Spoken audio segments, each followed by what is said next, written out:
안녕하십니까. 지난 강의에 이어서 두 번째 강의를 진행하게 된 국립산림과학원의 김성학 연구사라고 합니다. 반갑습니다. 오늘 강의는 산촌 분야 연구를 하면서 얻은 다양한 결과들을 중심으로 귀산촌 정책에 대한 정보와 귀산촌의 현실 및 희망적인 전망에 대해서 여러분들께 말씀드리고자 합니다. 이번 강의를 통해서 귀산촌에 관심을 갖고 계신 분들이 보다 산촌에 대한 이해와 귀산촌에 좀 더 다가갈 수 있는 시간이 되었으면 좋겠습니다. 여러분들은 산촌이라고 하면은 어떤 이미지가 떠오르십니까? 긍정적인 이미지와 부정적인 이미지로 나뉠 수 있을 것 같습니다. 먼저 긍정적인 측면에서는 우수한 자연 경관과 환경을 보유하고 있는 곳, 그리고 자연 친화적인 삶이 가능한 곳, 산림 휴양과 치유를 할 수 있는 곳으로 많이들 생각을 하고 계시더라고요. 하지만 도시에서 멀리 떨어져 있는 오지, 그리고 생활이 불편한 곳, 고령화되어 있는 곳, 문화적 혜택을 받기가 어려운 곳, 이런 부정적인 측면도 분명히 있습니다.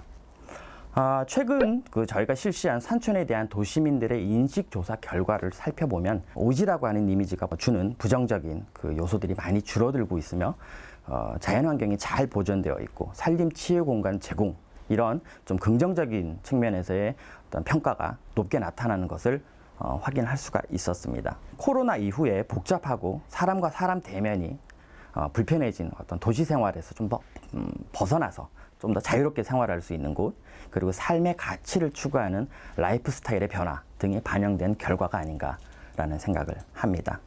산촌은 단순하게 산에 가까이 있는 마을이 다 산촌이다, 그렇진 않습니다. 법에 근거한 법적 정의를 갖고 있는 지역입니다. 산림 면적 70% 이상, 인구 밀도와 경지 면적이 전국 읍면 평균 이하의 조건에 해당하는 지역이 산촌으로 분류가 됩니다.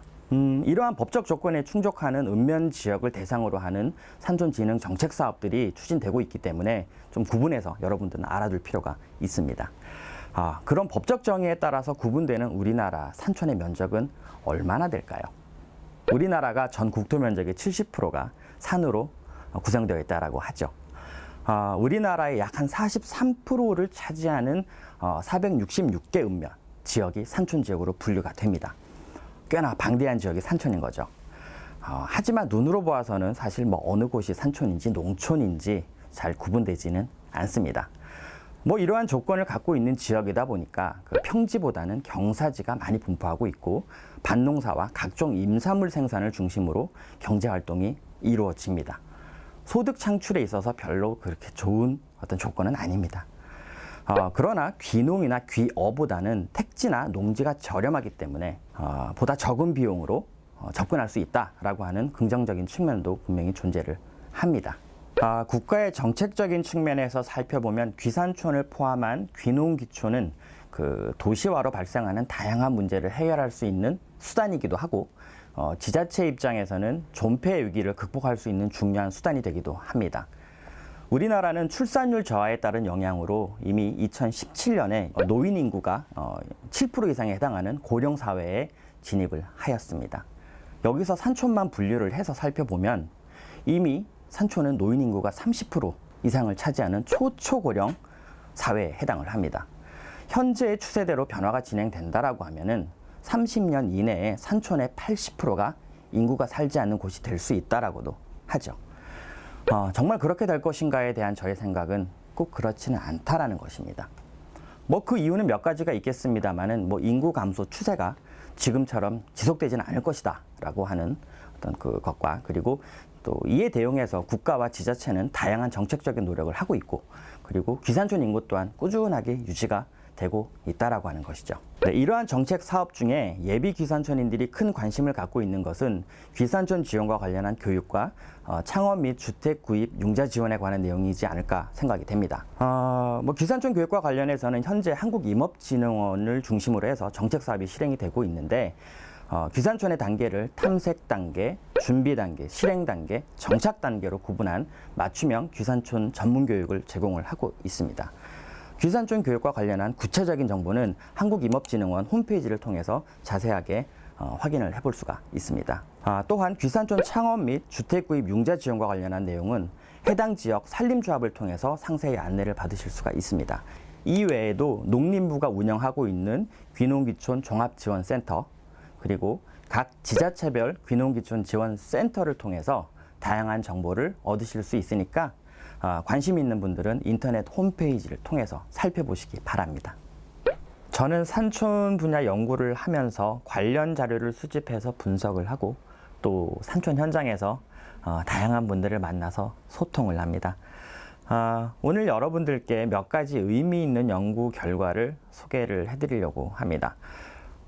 귀산촌인을 대상으로 한 설문조사 결과인데, 귀산촌을 해서 생활하시는 분들의 연평균 소득이 얼마나 될 것으로 예상을 하십니까? 저희가 조사한 바에 따르면은 산촌 이주 직전 연평균 소득이 약 한 6천만 원 정도였는데, 귀산촌 이후 연평균 소득은 절반 수준인 한 3,200만 원 정도로 나타났습니다.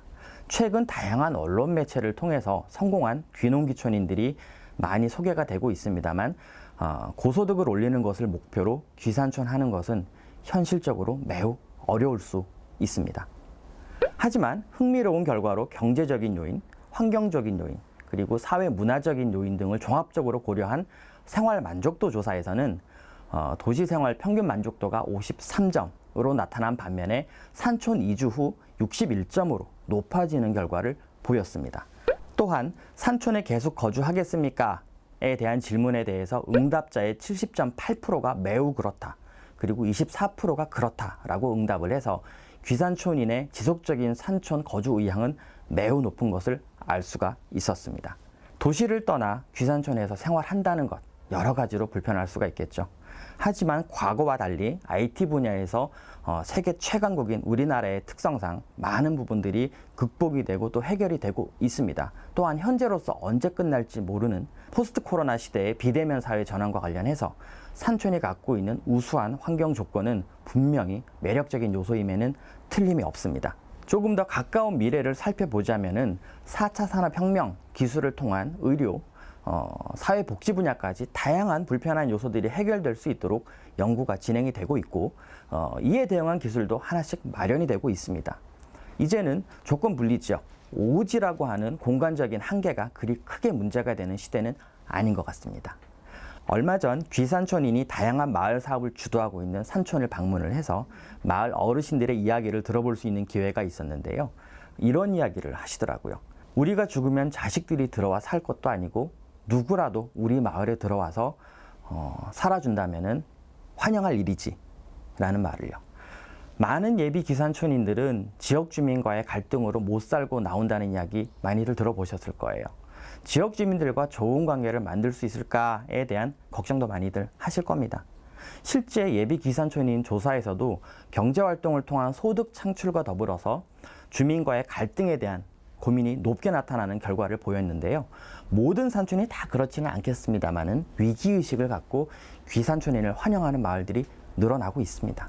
C족 사회의 태생적인 특징을 갖고 있는 산촌의 사회적 구조와 문화적 특징을 이해하고 조금 더 배려한다라고 하면 귀산촌을 통한 행복한 삶을 누릴 수 있을 겁니다. 그러기 위해서는 내가 꿈꾸는 귀산촌을 위한 목표를 세우고 그 목표에 접근하기 위한 준비를 차근차근 진행하는 것이 필요합니다. 자연과 함께 더불어 살아갈 수 있는 마음의 준비, 그리고 삶의 가치에 대한 변화의 기회를 충분히 갖고 나서 실행하는 것이 새로운 삶을 통한 행복에 한 걸음 더 다가갈 수 있는 방법이 될 것입니다. 자, 그럼 다음에 또 더 좋은 기회로 여러분들을 찾아뵙겠습니다. 감사합니다.